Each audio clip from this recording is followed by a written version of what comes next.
Hello मेरे प्यारे student, तो क्या हाल चाल। आई होप कि आप लोग बहुत ही अच्छे होंगे और आपकी पढ़ाई भी बहुत ही मस्त चल रही होगी। तो चलिए चलते हैं, आज की वीडियो देखते हैं हम लोग अनसॉल्व पेपर बायोलॉजी का। ठीक ना, बायोलॉजी का कौन सा सेट चल रहा है? सेट नंबर आपका 7 चल रहा है। तो अगर आप लोग पीडीएफ नहीं लिए तो पीडीएफ के लिए आप लोग संपर्क कर सकते हैं मेरे इस नंबर पर 746, देखिए यहाँ पर लिखा हुआ है। ठीक है, 7460012763। ठीक ना, इस नंबर पर आप लोग कांटेक्ट कर सकते हैं, व्हाट्सएप कर सकते हैं और आप लोग पीडीएफ खरीद लीजिए।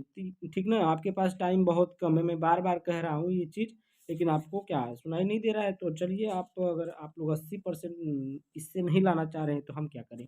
तो चलिए यहाँ पर देखिए, अगर आप लोग अनसॉल्व सेट 4 साल के 5 साल के यानी कि 2020 से लगाए 2024 तक पूरा सॉल्व कर लेते हैं तो 80+ लाने के लिए आप मध्यम नहीं रहेंगे, कोई नहीं रोक सकता। ठीक है, तो हम लोग सेट नंबर 7 में कहाँ तक हो चुका था? प्रश्न नंबर 7 हो चुका है। ठीक ना, प्रश्न नंबर 7 हो चुका है। प्रश्न नंबर 8 पर चलेंगे हम लोग। देखिए यहाँ पर क्वेश्चन के साथ आंसर लिख लेते हैं हम। देखिए, मानव जीनोम की प्रमुख विशेषताओं का वर्णन कीजिए। क्या करना है हमें? मानव जीनोम की प्रमुख विशेषताओं का वर्णन करना है। तो यहाँ पर देखिए, ये क्वेश्चन कहाँ मिलेगा हम लोग? इसका आंसर सेट नंबर 5 में मिलेगा, जिसका कोड है 348 GK। प्रश्न नंबर 8 देखना है। ठीक ना, तो चलिए हम लोग चलते हैं वहां पर, देख लेते हैं इसको। हम लोग देखिए यहाँ पर आ चुके हैं प्रश्न नंबर 8 का, जो सेट नंबर 5 का उसमें। ठीक, तो यहाँ पर देखिए क्या है, मानव जीनोम की विशेषताओं का वर्णन कीजिए। ठीक ना, एकदम वही चीज। तो यहाँ पर देखिए, मानव जीनोम की विशेषताएं, क्या क्या विशेषताएं हैं? देखिए, पहली विशेषता ये है, मानव जीनोम में 3 बिलियन से अधिक, अर्थात देखिए अर्थात क्या है, 31,647 करोड़ न्यूक्लियोटाइड्स होते हैं। ठीक ना, कितने होते हैं? 31,631 करोड़, यानी कि 31,647 करोड़ में, ये इसकी बात की जा रही है, करोड़ में बात की जा रही है। ठीक ना, करोड़ न्यूक्लियोटाइड होते हैं। ठीक ना, यानी कि 3 बिलियन से अधिक, 3 बिलियन से अधिक क्या होते हैं? न्यूक्लियोटाइड होते हैं। ठीक ना, कहाँ पर? मानव जीनोम में। उसके बाद देखिए, दूसरी पॉइंट है, सामान्यतः एक मानव जीव में लगभग 3,000 न्यूक्लियोटाइड्स होते हैं। ठीक है, सामान्यतः एक मानव जीव में क्या होता है? लगभग 3,000 न्यूक्लियोटाइड होते हैं। तीसरी पॉइंट है, मानव जीनोम में लगभग 30,000 क्रियात्मक जीन होती हैं। कितनी होती हैं? 30,000 क्रियात्मक जीन होती है। कितनी जीन होती है? 30,000 क्रियात्मक जीन होती हैं, जो क्या करती है? काम करती हैं। ठीक है, उसके बाद प्रश्न आपका चौथी पॉइंट है, मानव जीनोम का केवल 2% भाग ही प्रोटीन कोडिंग से संबंधित है। ठीक ना, प्रोटीन कोडिंग से कौन संबंधित है? कितना भाग मानव जीनोम का? तो केवल 2% भाग ही क्या है? प्रोटीन कोडिंग से संबंधित है। उसके बाद देखिए, इसके बारे में अधिक जानने के लिए सेट नंबर 2 348 GH प्रश्न नंबर 9 का पहला देखिए। ठीक है, तो अगर इसके बारे में और अधिक जाना, विशेषताएं तो हम बता दिए, 4 विशेषता बता दिए। ठीक है, अगर इसके बारे में और अधिक जानना है तो सेट नंबर 2 में चले जाइए और प्रश्न नंबर 9 देख लीजिए। ठीक है, प्रश्न नंबर 9 भगा करके वीडियो देख, वन शॉट वीडियो पढ़िए। ठीक है, वन शॉट वीडियो प्लेलिस्ट जाकर देखिए, वहाँ पर सभी का वन शॉट पढ़ चुका है, 6 वीडियो का, 6 सेट 6 वीडियो। ठीक है, आगे चलते हैं हम लोग। तो यहाँ पर देखिए, हम इसको भी लिख लिए हैं, प्रश्न नंबर 8 का अथवा वाला है। कह रहा है कि विभिन्न सहायक जनन प्रौद्योगिकियों का वर्णन कीजिए। विभिन्न सहायक जनन प्रौद्योगिकियों का क्या करना है? वर्णन करना है। देखिए, सहायक जनन प्रौद्योगिकी, यदि दंपति बच्चा है, दंपति का मतलब क्या होता है? माता पिता, जो शादीशुदा होते हैं दोनों लोग। ठीक ना, यानी कि पति पत्नी। यदि दंपति बच्चा पैदा करने में सक्षम नहीं है, ठीक ना, सक्षम नहीं है तथा ऐसे दोष को ठीक करने का इलाज संभव नहीं है, तो कुछ विशेष तकनीकों के द्वारा उन्हें बच्चे पैदा करने में सहायता की जा सकती है। ठीक है, अगर दंपति जो जो पति पत्नी होते हैं, ठीक ना, जो लोग होते हैं दोनों लोग, अगर वो क्या कर सकते हैं, देखिए, अगर बच्चा पैदा करने की क्षमता नहीं है उनमें, तो एक इलाज इसमें संभव है। ठीक है, क्या है? देखिए, तो कुछ विशेष तकनीकों के द्वारा उन्हें बच्चे पैदा करने में सहायता की जा सकती है। जैसे यहाँ पर देखिए, एक ये तकनीकें सहायक जनन प्रौद्योगिकी कहलाती है। यही तकनीक है सहायक जनन प्रौद्योगिकी। ठीक ना, अब देखिए, पात्र निषेचन, इसमें एक हेडिंग है, देखिए, पात्र निषेचन। इसमें क्या होता है, बढ़िया समझिएगा। एक बार समझ लिए ना तो पेपर में फोड़ देंगे, उसी तरह लिख देंगे। एक बार समझ लिए तो देखिए, पात्र निषेचन IVF, इसको इंग्लिश में बोलते हैं IVF का फुल फॉर्म होता है इन विट्रो फर्टिलाइजेशन, ठीक ना, इन विट्रो फर्टिलाइजेशन, ठीक है। इस विधि में क्या होता है, देखिए इस विधि में शरीर के बाहर बाहर यानी कि परंतु अंदर जैसी स्थितियों में आप ये कोष्ठक वाली बात को छोड़िए तब समझ में आएगा। देखिए इस विधि में शरीर के बाहर पात्र में निषेचन करवाकर भ्रूण तैयार किया जाता है, ठीक ना। पात्र का मतलब समझते ही हैं, बर्तन होता है, किसी प्रकार का कोई मतलब उनके पास होगा औजार, ठीक है, उसी में क्या करते हैं, निषेचन करवाते हैं और निषेचन करवाने के बाद भ्रूण उसमें तैयार किया जाता है, ठीक है। पात्र में क्या किया जाता है, भ्रूण तैयार किया जाता है। इस तकनीकी का विकास यूके के, ठीक ना, यूके के पैट्रिक स्ट्रेप्टो एवं रॉबर्ट एडवर्ड ने के द्वारा 1978 में किया गया था। कब किया गया था, 1978 में किया गया था। कहाँ पर, यूके में किया गया था। किसके द्वारा, पैट्रिक स्ट्रेप्टो एवं रॉबर्ट एडवर्ड के द्वारा किया गया था, ठीक ना। तो इसका खोज हो चुका है, कब हुआ था, 1978 में, ठीक है, बहुत साल पहले हो चुका है। तो ये तकनीकी मतलब ये जारी है, ठीक है। ये मतलब जिनके नहीं हो रहे हैं तो वो भी क्या करते हैं, ये तकनीकी को मतलब उपयोग में लाते हैं। दूसरी पॉइंट है जिफ्ट क्या है, देखिए जाइगोट इंट्राफैलोपियन ट्रांसफर, ठीक ना। देखिए इसका फुल फॉर्म है जाइगोट इंट्राफैलोपियन ट्रांसफर, ठीक है। इस विधि में कृत्रिम निषेचन द्वारा विकसित युग्मनज को एक दिन पश्चात स्त्री की फैलोपियन अंडावाहिनी में, ठीक ना, अंडवाहिनी में नलिका में स्थानांतरित करवाकर गर्भधारण करवाया जाता है, ठीक है। इसमें क्या किया जाता है, कृत्रिम निषेचन करवाया जाता है, ठीक है, जो मनुष्यों द्वारा होता है, डॉक्टरों द्वारा होता है, ठीक है। तो उसमें डॉक्टर क्या करते हैं, उनका मतलब वो लेकर के स्पर्म लेकर के उसमें सिरिंजी द्वारा या फिर किसी भी अपने तकनीकी से डालते ही होंगे, ठीक ना। तो उसको क्या किया जाता है, गर्भाधारण करवाया जाता है, ठीक है। तो ये भी एक तकनीकी हो गई। दूसरी पॉइंट हो गया आपका। तीसरी पॉइंट है गिफ्ट क्या है, देखिए GIFT का फुल फॉर्म है गैमेट इंट्राफैलोपियन ट्रांसफर। गैमेट इंट्राफैलोपियन ट्रांसफर क्या होता है, देखिए इस विधि में शुक्राणु एवं अंडाणु दोनों को प्राप्त कर उसे फैलोपियन नलिका में स्थानांतरित किया जाता है। इसमें क्या किया जाता है, शुक्राणु, ठीक ना, जो शुक्राणु होता है उसको और अंडाणु जो होता है, ठीक ना, जो ओवम से निकलता है उसको, अंडाणु को, और शुक्राणु जो आपका पेनिस से निकलता है उसको, ठीक है, उसको दोनों को प्राप्त कर उसे फैलोपियन नलिका में स्थानांतरित किया जाता है। दोनों क्या किया जाता है, एक जगह जुटाया जाता है, ठीक है, एक जगह क्या इकट्ठा किया जाता है तथा फैलोपियन नलिका में ही निषेचन क्रिया पूर्ण होती। जिस नलिका में उनको इकट्ठा किया जाता है उसी नलिका में निषेचन की क्रिया पूर्ण होती, यानी कि ये शुक्राणु और अंडाणु दोनों क्या होते हैं, वहीं पर मिल करके मतलब क्रिया कर लेते हैं, ठीक ना। निषेचन की क्रिया वहाँ पर इनकी पूर्ण हो जाती है। अरे यहाँ पर दिख नहीं रहा था, देख लीजिए, वहाँ पर क्या होता है, स्थानांतरित किया जाता है तथा फैलोपियन नलिका में ही निषेचन क्रिया पूर्ण होती है। उनका जो निषेचन क्रिया है वो क्या होता है, वहाँ पर पूर्ण हो जाती है, ठीक है। तो ये बात आपको समझ में आई तो वीडियो को लाइक, चैनल को सब्सक्राइब अभी करिए और कमेंट में एक छोटा सा प्यारा सा कमेंट करिए, ठीक ना। आगे चलते हैं हम लोग। अब देखिए यहाँ पर हम लोग आते हैं प्रश्न नंबर 9 पर, ठीक ना। प्रश्न नंबर 9 के क्या कर रहा है, मेंडली विकार का विस्तार से वर्णन कीजिए। मेंडली विकार, देखिए मेंडली विकार का विस्तार से वर्णन करना है। तो यहाँ पर देखिए हम लिखे मेंडली विकार, हेडिंग डालिए। अब यहाँ पर देखिए एकल जीन में रूपांतरण या उत्परिवर्तन द्वारा उत्पन्न होता है, ठीक ना। जो एकल जीन होता है वो रूपांतरण या उत्परिवर्तन द्वारा उत्पन्न होता है, जिसके परिणाम स्वरूप प्रोटीन की अभिव्यक्ति हो सकती है ना। जिसमें क्या होता है, उसके परिणाम स्वरूप, उसके परिणाम से क्या होता है, प्रोटीन की अभिव्यक्ति हो सकती है, ठीक ना। या कुछ प्रोटीन की अभिव्यक्ति नहीं हो सकती है, या तो प्रोटीन की अभिव्यक्ति हो सकती है या कुछ प्रोटीन की अभिव्यक्ति नहीं हो सकती है, लेकिन कुछ ना कुछ प्रोटीन की अभिव्यक्ति होगी, ठीक है। उसके बाद देखिए मेंडलीय विकार 5 प्रकार का होता है। मेंडलीय विकार कितने प्रकार का होता है, 5 प्रकार का होता है। आइए हम लोग देखते हैं कौन कौन सा है। सिकल सेल एनीमिया क्या है, उसके बाद देखेंगे फिनाइल कीटोन्यूरिया, उसके बाद एल्केप्टोन्यूरिया रंजकहीनता थैलेसीमिया, ठीक ना। उसके बाद देखिए हम लोग पहली हेडिंग लगाएंगे sickle cell anaemia. Sickle cell anaemia, देखिए सीकल सेल एनीमिया मानव में ऑटोसोमिक विकार है, ठीक ना। जो सीकल सेल एनीमिया है एक क्या है, एक मानव में ऑटोसोमिक क्या है, ऑटोसोमिक विकार है। क्या है, ऑटोसोमिक यानी कि ऑटोमेटिक होने वाला, ठीक है।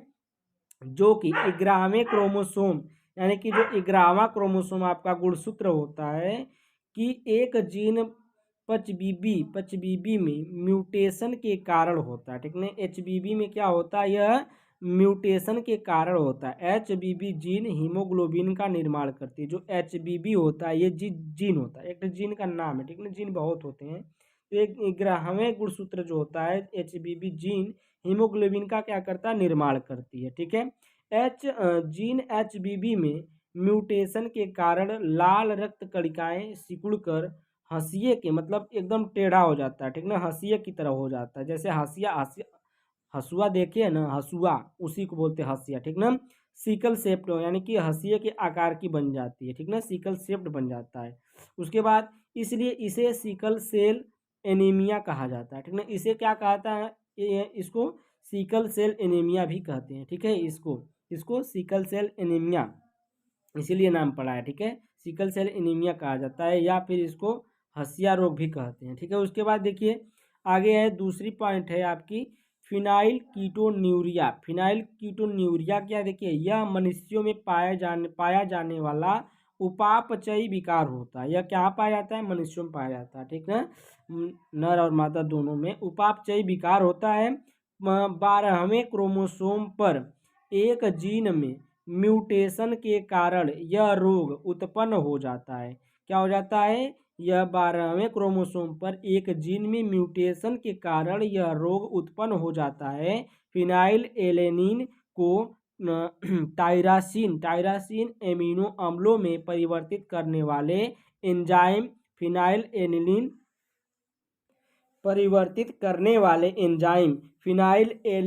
एलेनिन हाइड्रोक्सिलेज की कमी यानी कि अभाव यानी कि कमी, ठीक ना, से कुछ व्यक्तियों में एक विशेष प्रकार की अल्पबुद्धिता उत्पन्न हो जाती है, जिसे हम लोग फिनाइल कीटोन्यूरिया रोग कहते हैं, ठीक ना। इसमें क्या होता है, एंजाइम जो होता है, एक एंजाइम होता है जिसका नाम फिनाइल एलेनिन हाइड्रोक्सिलेज की कमी होती है उसमें, ठीक ना। इस एंजाइम की कमी हो जाती है तो उसमें कौन सा रोग हो जाता है, अल्पबुद्धिता उत्पन्न हो जाती है। और जब अल्पबुद्धिता यानी कि कम बुद्धि वाला बच्चा रहेगा, ठीक ना, कम बुद्धि वाला बच्चा जब पैदा होता है तो उसी रोग को हम लोग क्या नाम दे देते हैं, फिनाइल कीटोन्यूरिया नाम रोग नाम दे देते हैं, ठीक ना। इसका रोग ये रोग कौन सा हो जाता है, फिनाइल कीटोन्यूरिया रोग हो जाता है। उसके बाद तीसरी पॉइंट है आपका, देखिए एल्केप्टोन्यूरिया। एल्केप्टोन्यूरिया क्या है, देखिए एल्केप्टोन्यूरिया एक जैव रासायनिक रोग है। इस रोग का सर्वप्रथम अध्ययन गैरार्ड ने किया था। किसने किया था, गैरार्ड ने किया था। इनके मत के अनुसार यह रोग संतान में एक जोड़ी समयुग्म की अप्रभावी जीन के द्वारा जन्म के समय से ही पहुंचता है, ठीक ना। इसमें ये जो रोग होता है जन्म के समय ही होता है, ठीक है। यह एक ऑटोसोमल विकार है। यह क्या है, एक ऑटोसोमल विकार है। अप्रभावी जीन के कारण यह रोग उत्पन्न होता है। किसके कारण, अप्रभावी जीन के कारण यह रोग उत्पन्न होता है।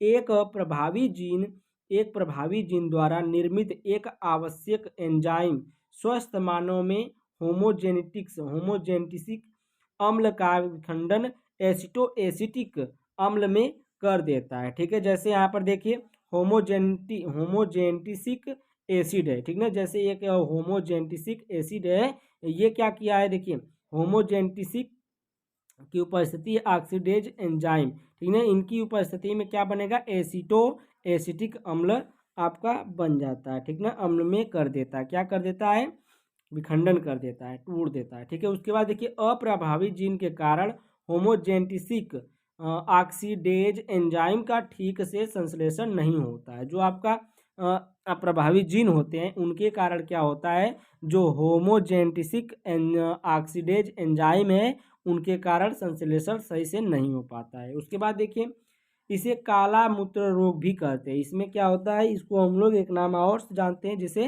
काला मूत्र रोग भी कहते हैं। उसके बाद चौथी पॉइंट है रंजकहीनता, एल्बिनिज्म। एल्बिनिज्म क्या है देखिए, रंजक, रंजक से क्या समझ में आ रहा है, रंजक से रंग, ठीक ना। और ये रंजक, इसका संधि विच्छेद है रंग और हीनता, रंजक हीनता। देखिए रंजक से रंग हो गया और हीनता से अप्रभाव यानी कि अभाव, ठीक ना। हीनता का मतलब अप्रभाव, अब्सेंट, ठीक है। यह रोग ऑटोसोमल अप्रभावी जीन के कारण होता है, ठीक ना। यहाँ से याद रखिएगा, रंजक से रंग, हीनता से अभाव, तो यहाँ पर अभाव यानी कि कमी हो रही है, तो यह रोग ऑटोसोमल अप्रभावी जीन के कारण होता है। सामान्य व्यक्ति के शरीर में टायरोसिनेज एंजाइम पाया जाता है जो टायरोसिन से डीओपीए डोपा का निर्माण करता है, ठीक है। डीओपीए डोपा का निर्माण करता है। उसके बाद देखिए यहाँ पर निर्माण भी हम करके दिखाए हैं, तो यहाँ पर देखिए टायरोसिन एंजाइम है, जीन ए और एंजाइम की उपस्थिति यहाँ पर डाई हाइड्रोक्सी फिनाइल एलेनिन बनाए, फिर इससे क्या बनेगा, मैलेनिन निर्माण होगा, मैलेनिन से आपका डोपा से मैलेनिन का निर्माण होता है। तो यहाँ से देखिए डोपा का निर्माण करता है और डोपा से मैलेनिन का निर्माण होता है, ठीक है। यहाँ तक समझ में आई बात, आगे चले हम लोग। फिर उसके बाद क्या बनता है, टायरोसिन बनता है, टायरोसिन फिर जीन लेंगे, फिर एंजाइम का अभाव होगा, फिर वही उपस्थिति में फिर डाई हाइड्रोक्सी फिनाइल बनेगा, फिर ये डाई हाइड्रोक्सी फिनाइल से डोपा मैलेनिन का निर्माण करता है, ठीक ना। डोपा क्या करता है, मैलेनिन निर्माण नहीं होता, यहाँ पर नहीं होगा डोपा, यहाँ पर देखिए डाई हाइड्रोक्सी फिनाइल बनेगा, ठीक ना, मैलेनिन का निर्माण नहीं होगा। उसके बाद देखिए रंजकहीनता रोग अर्थात मैलेनिन के अभाव में त्वचा, बाल, नेत्रों की आइरिस आदि सभी रंगहीन होती है, यानी कि जो ब्लैक ब्लैक होती है ना, हम लोगों की जैसी है, ब्लैक ब्लैक होती है। जो ये रंजकहीनता जो रोग होता है, इसमें जो मैलेनिन के अभाव, अगर मैलेनिन का अभाव है उसमें, ठीक ना, इसका असर है, तो क्या हो जाएगा, जो त्वचा होगा, जो बाल होगा, नेत्रा होगा, और नेत्रों की जो आइरिस होगी आदि सभी रंगहीन होते हैं, ठीक ना। यानी कि त्वचा कैसी हो जाएगी, सफ़ेद सफ़ेद हो जाती है, जैसे हम लोग चर्म रोग बोलते हैं ना, वो वाला, ठीक ना। बाल कैसा हो जाएगा, एकदम वो सफ़ेद जो भूरा भूरा होता है, एकदम भूरा भूरा हो जाएगा। और जो आइरिस नेत्र जो होगी, ये एकदम भूली भूली हो जाती है, ठीक ना। तो आइरिस आदि सभी रंगहीन होते हैं, ठीक ना। उसके बाद देखिए पांचवा है थैलेसीमिया। थैलेसीमिया क्या है, देखिए थैलेसीमिया, थैलेसीमिया रक्त दोष युक्त आनुवंशिक रोग है। इससे पीड़ित व्यक्ति की शरीर में रुधिर में हीमोग्लोबिन की मात्रा कम हो जाती है। जो थैलेसीमिया होती, इस रोग जो ये रोग जिस व्यक्ति को रहता है, इस रोग से पीड़ित व्यक्ति की शरीर में जो रुधिर में जो हीमोग्लोबिन पाया जाता है ना, उस हीमोग्लोबिन की मात्रा क्या हो जाती है, कम होने लगती है, यानी कि कम हो जाती है। थैलेसीमिया रोग ऑटोसोमल संलग्न अप्रभावी जीन से संबंधित होता है। जो आपका थैलेसीमिया रोग है, ये ऑटोसोमल संलग्न अप्रभावी जीन से क्या होता है, संबंधित होता है। यह दोष उत्परिवर्तन या गुणसूत्र विलोपन के कारण होता है। थैलेसीमिया की जीन अप्रभावी होती है, ठीक ना। जो थैलेसीमिया का जीन होता है वो कैसा होता है, अप्रभावी होता है। यह दो प्रकार का होता है, जो थैलेसीमिया होता है दो प्रकार का होता है। कौन कौन सा, देखिए पहला है थैलीसीमिया मेजर रोग, थैलीसीमिया माइनर रोग, ठीक ना। पहला मेजर रोग, दूसरा माइनर रोग। उसके बाद देखिए पहले हेडिंग थैलीसीमिया मेजर रोग, इसको एकदम विस्तार से हम इसको पढ़ाएं, ठीक ना। थैलीसीमिया मेजर रोग, ये देखिए यह रोग उस स्थिति में होता है जब जीन समयुग्म की स्थिति में होता है, ठीक है। यह रोग कब होता है, उस स्थिति में होता है जब जीन जो होता है समयुग्म की स्थिति में होता है। इस रोग की भयानक स्थिति के फलस्वरूप रोगी की बाल्यावस्था में ही मृत्यु हो जाती है। अगर किसी बच्चे को थैलीसीमिया मेजर रोग हो जाता है तो उस बच्चे की मौत बचपन में ही हो जाती है, ठीक है। आगे चलते हैं, देखिए थैलीसीमिया माइनर रोग क्या है। थैलीसीमिया माइनर रोग है, देखिए यह रोग उस स्थिति में होता है जब जीन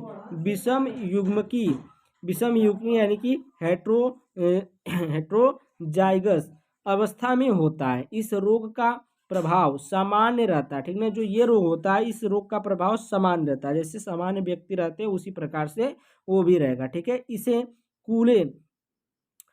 कूले अरक्तता भी कहते हैं, ठीक है। इसे क्या कहते हैं, कूले अरक्तता भी कहते हैं। इस रोग से ग्रसित बच्चों को बार बार रक्त चढ़ाना होता है, ठीक ना। इसमें एक प्रकार से ऐसे मान लीजिए कि किडनी फेलर होती है ना, उसी प्रकार से ये भी रोग होता है। जैसे उनको हरदम क्या किया जाता है, रक्त चढ़ाया जाता है, उसी प्रकार से इसमें भी क्या किया जाता है, रक्त चढ़ाना पड़ता है बच्चों को बार बार। अब देखिए प्रश्न नंबर 9 का अथवा है, पारितंत्र की परिभाषा लिखिए, इसके जैविक एवं अजैविक घटकों का चित्र सहित वर्णन कीजिए। तो ये सेट नंबर 6 में देखेंगे और सेट नंबर 3 में भी 7वां देखेंगे, ठीक ना। सेट नंबर 6 में 8वां देखेंगे और सेट नंबर 3 में 7वां देखेंगे, ठीक है। तो हम लोग देखिए आ गए हैं प्रश्न नंबर 7 पर। देखिए एक पारिस्थितिक तंत्र में ऊर्जा प्रवाह का सचित्र वर्णन कीजिए। देखिए पारितंत्र में ऊर्जा प्रवाह, ठीक ना, पारिस्थितिक कहिए चाहे पारितंत्र कहिए, बात एक ही, दोनों में से कोई लिखिएगा सही रहेगा, ठीक है। तो यहाँ पर देखिए पारितंत्र को ऊर्जा मुख्य रूप से सौर ऊर्जा के रूप में प्राप्त होती है। जो पारितंत्र होते हैं, ठीक ना, उसमें कहाँ से ऊर्जा मुख्य रूप से सौर ऊर्जा के रूप में प्राप्त होती है, यानी कि सूरज से प्राप्त होती है। सौर ऊर्जा का उपयोग हरे पादप यानी कि जिसको हम लोग उत्पादक बोलते हैं, ठीक है, ही करते हैं। जो सौर ऊर्जा का उपयोग कौन करता है? हरे पौधे ही करते हैं। उत्पादक प्रकाश संश्लेषण की क्रिया द्वारा सौर ऊर्जा को रासायनिक ऊर्जा में बदल करके कार्बनिक पदार्थों के रूप में संचित करते हैं, ठीक ना। जो सौर ऊर्जा जो पादक होते हैं, जो उत्पादक होते हैं, जो पादप होते हैं, ठीक ना, वो क्या करते हैं? सौर ऊर्जा को कार्बनिक कार्बनिक कार्बनिक पदार्थों के रूप में संचित करते हैं, ठीक है। खाद्य पदार्थ के रूप में ऊर्जा उत्पादक से विभिन्न स्तर के उपभोक्ताओं को प्राप्त होती है, ठीक ना। खाद्य पदार्थ की जैसे खाने की, ठीक ना, खाने के पदार्थ के रूप में ऊर्जा जो होती है वो उत्पादक से विभिन्न स्तर के उपभोक्ताओं को प्राप्त होती है। ऊर्जा का प्रवाह एक दिशीय होता है। देखिए यहाँ पर हम आपको दिखाएं, जो फिगर आप लोग भी ऐसे ही बना दीजिएगा, ठीक ना, बहुत ज़्यादा ताम झाम करने की जरूरत नहीं है। तो यहाँ पर देखिए पहले यहाँ पर आपको सन दिख रहा है, ये क्या है? सन। यहाँ पर हम लिख दें सन, सूरज, ठीक ना, ये सन है, ठीक है। ये आपका जो है ये उत्पादक है। क्या है ये? उत्पादक। उत्पादक यानी कि पादप है, उत्पादक को पादप बोलते हैं, ठीक है। पादप यानी कि उत्पादक, जो पौधे होते हैं, पेड़ पौधे छोटे छोटे। तो यहाँ पर सन से जो ऊर्जा आती है, कहाँ आती है? पहले ये प्रकाश कहाँ पर आता है? तो पादप पर आता है। जो सूर्य की प्रकाश होती है, ऊर्जा होती है, किस पर आती है? पादप पर आता है। इसको 100% एनर्जी मिलती है, ठीक ना। कितना मिलती है? 100% मिलती है।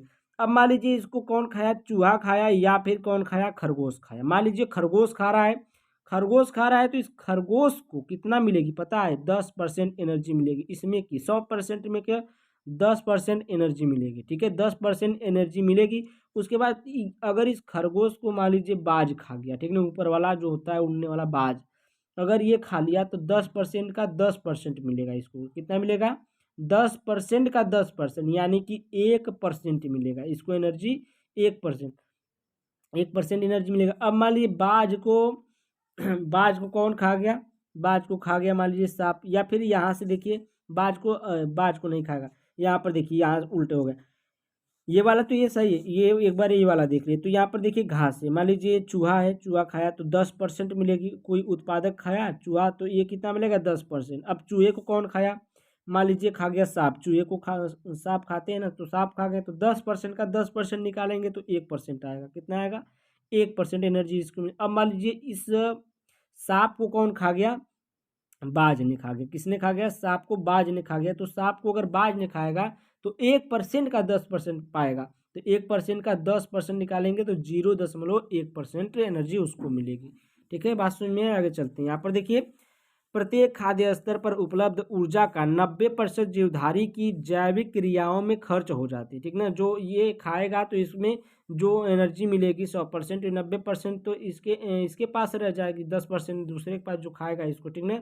जीवधारी की जैविक क्रियाओं में खर्च हो जाती है। केवल 10% संचित ऊर्जा ही अगले खाद्य स्तर को हस्तांतरित होती है, ठीक ना। हस्तांतरण के समय भी कुछ ऊर्जा का ह्रास होता है। इस प्रकार एक खाद्य स्तर से दूसरे खाद्य स्तर में केवल 10% ऊर्जा हस्तांतरित होती है, ठीक ना। जैसा कि अभी मैं समझाया, उदाहरण के लिए देखिए एक खाद्य श्रृंखला में यदि उत्पादक के पास 100% ऊर्जा है तो प्रथम श्रेणी के उपभोक्ता यानी कि शाकाहारी को केवल 10% ऊर्जा मिलेगी उसको खाने पर।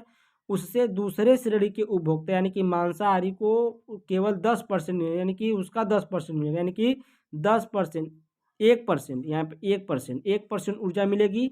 इसी प्रकार अगली श्रेणी के उपभोक्ता को 0.1% ऊर्जा मिलती है, ठीक है। इस प्रकार एक से दूसरी श्रेणी के जीव को केवल 10% ऊर्जा पिछली श्रेणी से प्राप्त हो सकती है, ठीक है। उपभोक्ता में सर्वाधिक सर्वाधिक ऊर्जा केवल शाकाहारी को प्राप्त होती है। जो उपभोक्ता होते हैं ना, उसमें सबसे ज़्यादा ऊर्जा किसको प्राप्त होती है? शाकाहारी को प्राप्त होगी। जो जो कौन खाएगा? जो पेड़ पौधे पादप खाएंगे, ठीक ना, पौधों को खाएंगे, उसको क्या होगी? सबसे ज़्यादा एनर्जी प्राप्त होगी। जैसे खरगोश हो गया, ठीक है। आगे चलते हैं हम लोग। तो सेट नंबर जो 7 था, जो बायोलॉजी का सेट 7 था, यानी कि 1 से लेकर के 7 सेट, सातों सेट हम कंप्लीट करा दिए, ठीक ना। सातों सेट कंप्लीट हो चुका है। आप लोग अगर वीडियो नहीं देखे तो प्ले लिस्ट में जाइए, वहाँ पर बायोलॉजी का वीडियो देख लीजिए, ठीक ना। केमिस्ट्री का देख लीजिए, फिजिक्स का देख लीजिए, सब सेट वहाँ पर मिल जाएंगे, ठीक है। हल के साथ है। 2 महीने पहले ही मान लीजिए हम करा चुके थे, लेकिन वीडियो थोड़ा पीछे बनाते हैं, हल हम पहले कर लेते हैं क्योंकि हमको पीडीएफ देना रहता है। तो अगर आप लोगों को पीडीएफ चाहिए तो पीडीएफ के लिए आप लोग 7460012763 पर इस नंबर पर आप लोग कांटेक्ट कर सकते हैं। कांटेक्ट कर करके व्हाट्सअप भी कर सकते हैं और आप लोग पीडीएफ ले लीजिए ताकि आपकी टाइम बच सके, ठीक ना। Thank you, bye bye for watching my video. अगर वीडियो अच्छी लगी है तो वीडियो को लाइक करें, चैनल को सब्सक्राइब करें और बेल आइकन घंटी जरूर दबाएं। Bye bye.